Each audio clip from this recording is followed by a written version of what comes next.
ओम शांति। सत्यम शिवम सुंदरम सतचित आनंद स्वरूप सत श्री अकाल मूर्त सदाशिव परम पिता परमात्मा की प्यारी संतान, प्यारे भाइयों तथा बहनों, आज 31 अक्टूबर 2022 की मुरली का मंथन प्रस्तुत है।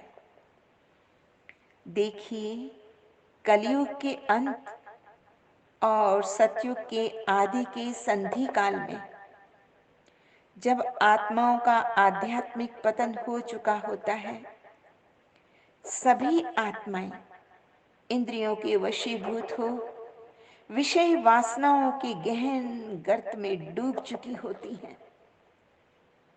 सभी आध्यात्मिक, सामाजिक और नैतिक मूल्यों का ह्रास हो चुका होता है।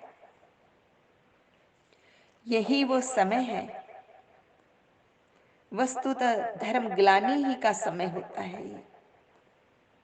इस धर्म ग्लानि से उबारने के लिए तथा आत्माओं का सशक्तिकरण करने के लिए भगवान शिव प्रजापिता ब्रह्मा के तन में अवतरित होकर विशुद्ध आध्यात्मिक तथा सहज राजयोग की शिक्षा देकर आत्माओं का पुनरुत्थान करते हैं, उनका दिव्यीकरण करते हैं। बाबा कहते, मीठे बच्चे, तुम्हें ये ज्ञान योग की शिक्षा सर्व आत्माओं को देनी है ताकि उनका कल्याण हो सके। ज्ञान है लाइट और योग है माइट। जब हम आत्माएं अन्य आत्माओं को ज्ञान सुनाते हैं या विचार सागर मंथन करते हैं तो माया के विघ्न नहीं पड़ते। उसका कारण है, उस समय हमारी वृत्ति किसी हद तक बाहरमुखी हो ज्ञान के विभिन्न पॉइंट्स पर केंद्रित होती है, व्यस्त होती है। लेकिन जिस समय हम सहज राजयोग के अभ्यास में बैठते हैं तो क्या होता है, स्वयं का स्वयं से सामना होता है। अवचेतन मन, सबकॉन्शियस माइंड सक्रिय होने लगता है। अवचेतन मन में पड़ी हुई जन्म जन्मांतर की अनेक स्मृतियां, वृत्तियां, ग्रंथियां उघड़ने लगती हैं और परम पिता परमात्मा की जो मधुर स्मृति के लिए परमानंद, वो इन्हीं मायावी कुंठाओं के कारण जीवात्मा अनुभव ही नहीं कर पाती है। सहज राजयोग के अभ्यास से जो दिव्य शक्ति आत्मा को परमात्मा के मिलन से मिलनी चाहिए थी, जो विषयातीत आनंद प्रकट होना चाहिए था, वो प्रकट ही नहीं होता है। ऐसे में आत्मा कई बार खुद को ठगा हुआ सा महसूस करती है तथा आत्मा स्वयं को एम्पावर्ड महसूस नहीं कर सकती, सशक्त महसूस नहीं करती। ऐसी स्थिति में ईश्वरीय ज्ञान की धारणा हो नहीं पाती और इसीलिए भगवान सदा एक ही बात बहुत अधिक बल से कहते हैं या एक ही बात पर बल देते हैं, और वो है, जितना हो सके योग में रहने का अभ्यास करो। तो आइए कुछ क्षण अपने में लौट आते हैं और अपने भ्रुकुट सिंहासन पे ऊर्जा को केंद्रित करते हुए ये गीत सुनते हैं। जीवन के दाता, सांसों के स्वामी, ये नैया की पतवार तुमको है अर्पित। जीवन के दाता, सांसों के स्वामी, ये नैया की पतवार तुमको है अर्पण।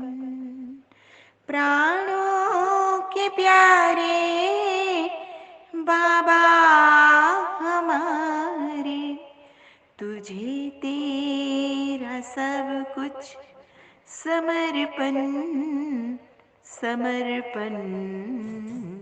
जीवन के दाता, सदा के साथी, सच्चे सहारे, तेरे थे तेरे हैं, तेरे ही रहेंगे।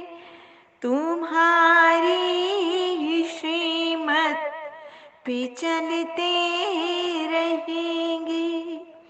कहेंगे जो भी हम वो करते रहेंगे। दिल की दिलारा, दिल से हम कहते, दिलो जा से बाबा तुझ पे है अर्पण। प्राणों के प्यारे बाबा हमारे, तुझे तेरा सब कुछ समर्पण समर्पण। जीवन के दाता, नहीं पास अपने है देने के काबिल, दाता विधाता को क्या दे सकेंगे कि तूने हम पर है एहसान इतने, कि जीवन भी देकर चुका ना सकेंगे, कि जीवन भी देकर चुका ना सकेंगे। ये मैंपन, मेरापन, ये कखुपन, ये जीवन, ये संकल्प हर बोल अर्पण है धड़कन। प्राणों के प्यारे बाबा हमारे, तुझे तेरा सब कुछ समर्पण समर्पण। जीवन के दाता। आगे बाबा भोलानाथ, मुक्ति जीवन मुक्ति दाता, गति सदगति के दाता और सर्व सिद्धि दाता। किसी भी चीज को सिद्ध करने के लिए वो विधि और विधान भी बताते हैं। तो सेवा की विधि बताते हुए बाबा ने कहा कि पतित आत्माओं की चेतना को ऊपर उठाने के लिए क्या युक्ति रचो। तो बाबा ने कहा, उनकी महिमा करो, उनको अधिक से अधिक सच्चा प्यार दो, आत्मिक प्यार दो, रूहानी प्यार दो, उनमें हिम्मत का संचार करो, उनमें ये विश्वास जगाओ कि तुम कर सकते हो। You can do it. आप ज्ञान योग के अभ्यास द्वारा श्रेष्ठ बन सकते हो। उन्हें ये निश्चय दिलवाओ कि भगवान हमें विश्व की बादशाही देने आए हैं, हमारी सोई तकदीर को जगाने आए हैं। तुम उस अपने सच्चे पिता से सुख, शांति, आनंद का वर्षा क्यों नहीं लेते हो? तुम शिव बाबा की मुरली पढ़ो, तुम ज्ञान चिंतन करो, तो आत्मा पर लगा राहु का ग्रहण उतर जाएगा। ऐसे हिम्मत दिलाने से बच्चे फिर से ज्ञान और योग में लग जाते हैं। आगे बाबा ने कहा, स्वयं को अकेली आत्मा समझो, देह और देह के संबंधों को भूलकर मुझे याद करो। तुम्हारा कुछ भी नहीं है, बस तुम्हारे शुभ अशुभ कर्मों के संस्कार ही साथ जाएंगे। इसलिए बाबा राय देते हैं, शिव पर तन मन धन सहित बलि चढ़ जाओ। इसमें डरना नहीं है, आज का काम कल पर छोड़ना नहीं। तुम जितना अच्छी तरह से ईश्वरीय पढ़ाई पढ़ेंगे, उतना ही परम पिता परमात्मा आपको ब्लेसिंग्स देंगे। आज का वरदान है, मन से दृढ़ प्रतिज्ञा कर, मन मना भव के मंत्र को यंत्र बनाने वाले सदा शक्तिशाली भव। बाबा ने कहा, जो बच्चे सच्चे मन से प्रतिज्ञा करते हैं तो क्या होता है, वो मन मना भव हो जाते हैं। उनका चित्त एक परम पिता परमात्मा के साथ जुड़ जाता है और ये मन मना भव का मंत्र किसी भी परिस्थिति को पार करने में यंत्र बन जाता है। लेकिन मन में आए कि मुझे ये करना ही है, यही संकल्प हो कि जो बाप ने कहा वो हुआ ही पड़ा है। इसलिए कोई भी प्रतिज्ञा मन से करो और दृढ़ करो तो शक्तिशाली बन जाएंगे। बार बार अपने को चेक करो कि प्रतिज्ञा पावरफुल है या परीक्षा पावरफुल है। परीक्षा प्रतिज्ञा को कमजोर न कर दे, इस बात की बार बार चेकिंग करनी है। किससे प्रतिज्ञा की? उस सर्वशक्तिवान से प्रतिज्ञा की है, उसके हाथ में हाथ देकर प्रतिज्ञा की है, तो कभी छोड़ेगा नहीं। आज का स्लोगन है, जो स्वमान में रहने वाली श्रेष्ठ आत्मा है, उन्हें अपमान की फीलिंग नहीं आ सकती। अगर अपमान की फीलिंग आती है तो समझना चाहिए कहीं ना कहीं स्वमान की सीट पर सेट नहीं है। अच्छा, मीठे मीठे सिकिल दे बच्चों प्रति माता पिता बाप दादा का याद प्यार और गुड मॉर्निंग। रूहानी बाप की रूहानी बच्चों को नमस्ते।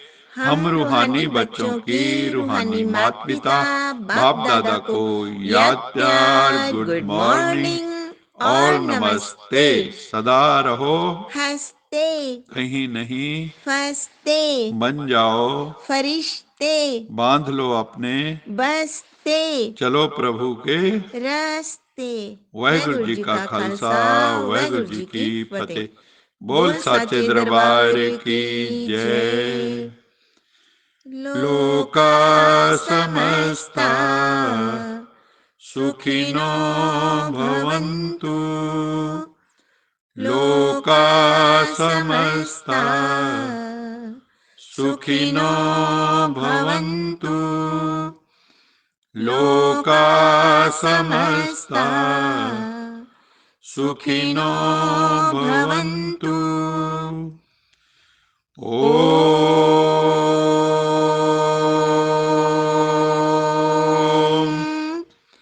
शांति शांति।